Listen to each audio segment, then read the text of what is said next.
Ito ay rated SPG. Striktong patnubay at gabay ng magulang ang kailangan. Maaaring may masiselang tema, lengguwahe, karahasan, sexual, horror o droga na hindi angkop sa... Maglalakbay nga sina Pirena at ang mga Sagre patungo kay Bathalang Embres sa Devas. Kinikailangan nga nilang magtungo ayon nga dito kay Imaw upang malaman nga nila ang kasagutan na hinahanap nila at maging gabay sa nalalapit na laban.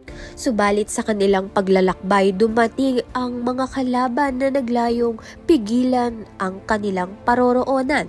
Mabigat ang bawat laban, ngunit batid nila ito ay pagsubok lamang na dapat nilang malampasan. Sa pagkakaisa at lakas ng loob, nalagpasan nila ang balakid at nagpatuloy tungo sa kanilang layunin. Sa kabilang banda naman nga si Mitena ay patuloy nang naghahanap ng tamang pagkakataon upang mapaslang si Zaur dahil unti-unti nang bumabalik ang kanyang lakas bilang ganti sa matinding pagtataksil nito.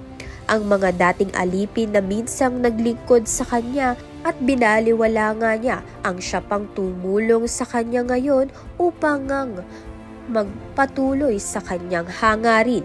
Kaya naman yan at iba pa ang dapat nating pakaabangan. Maraming salamat sa iyong panonood.